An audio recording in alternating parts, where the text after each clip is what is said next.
दिया केरी गाठ हर दिया केरी गाठ हर दिया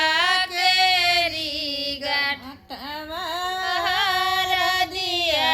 केरी गाठ अवयवा बाबाना बैठा चंदन पीड़ाई या हो कहा बाबन नैयर कुशला नैयर कुशला बाबन नैयर कुशला नैयर कुशला और नाई हरवाए बेटी सब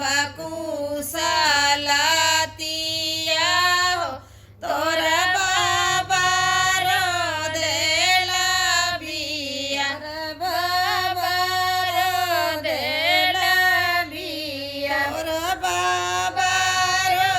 देला बिया बाबा रो देला बिया अपने मो बाबा के कही बिटिया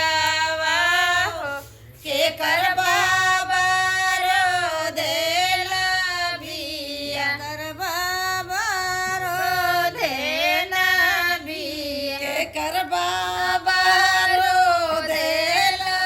बिया कर बाबा रो देला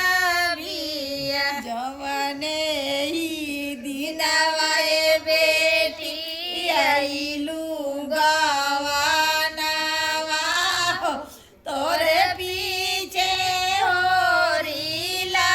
जान रे पीछे होरीला जान तोरे पीठी होरीला जान तोरे पीठी होरीला जान कैसे का जाइए बाबा भैया रे नेवातावा हो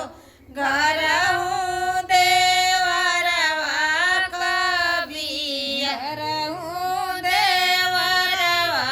कबिया घर हूँ देवरवा कबिया घर हूँ देवरवा कबिया देवरू हर दिया बेटी अचरे छिपाई हो भैया रे नेवतवा तू हो जा भैया रे नेवता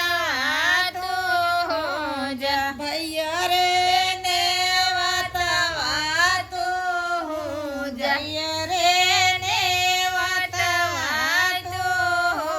जा मचिया ही बैठेली सासु बढ़ाई तीन हो सुना सासु राजा सुना सासु राजा सुना सासु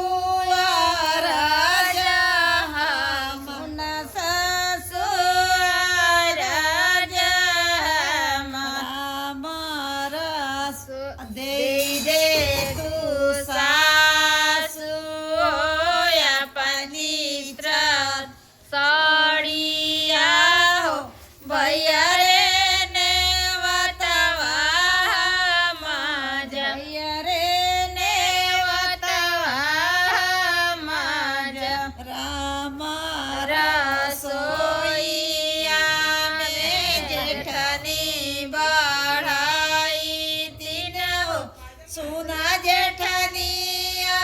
राजा सुना जेठनिया राजा दे दे तू जेठानी हो अपनी चादरिया हो भैया रे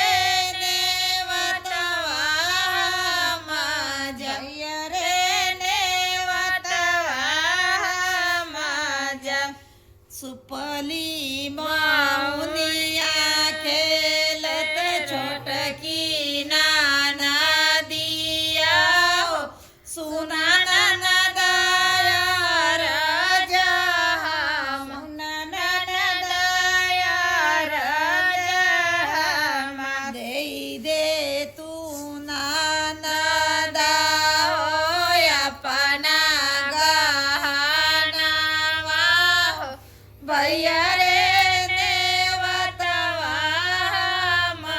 भैया रे नेवतवा बाबा के